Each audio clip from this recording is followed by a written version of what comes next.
വാർത്താരംഭത്തിലേക്ക് സ്വാഗതം. ആദ്യം നോക്കാം പ്രധാന വാർത്തകൾ. വയനാട്ടിൽ കാട്ടാന ആക്രമണത്തിൽ മരണം. നാട്ടിലിറങ്ങിയത് കർണാടക റേഡിയോ കോളർ ഘടിപ്പിച്ച ആന. വീട്ടിലേക്ക് പാഞ്ഞുകയറിയ ആന ആക്രമണം നടത്തി.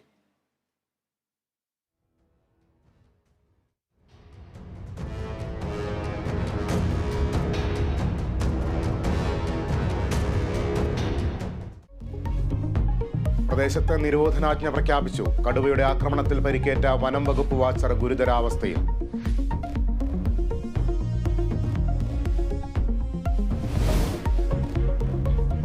ശമ്പളം വൈകുന്നതിൽ പ്രതിഷേധം കടുപ്പിച്ച് KSRTCയിലെ ഇടതു സംഘടനകൾ. മന്ത്രി മാറിയിട്ടും കാര്യങ്ങൾ പഴയപടി തുടരുകയാണെന്ന ആരോപണം. ജീവനക്കാരുടെ ശമ്പളവും പെൻഷനും സർക്കാർ ഏറ്റെടുക്കണമെന്ന ആവശ്യം.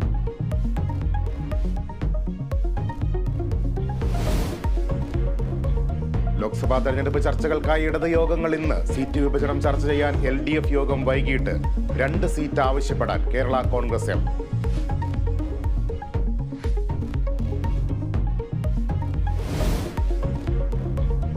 പാകിസ്ഥാൻ തൂക്കുസഭയിലേക്ക്. ദേശീയ തെരഞ്ഞെടുപ്പിൽ ഇമ്രാൻഖാന്റെ പാർട്ടിക്ക് മുന്നേറ്റം.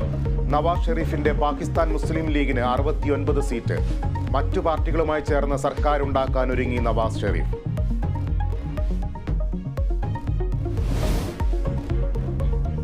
ഏഷ്യൻ ഫുട്ബോൾ ചാമ്പ്യന്മാരെ ഇന്നറിയാം. കിരീടത്തിനായി ഖത്തർ ജോർദാൻ പോരാട്ടം. മത്സരം രാത്രി 8:30 ഖത്തറിലെ ലുസൈൽ സ്റ്റേഡിയത്തിൽ.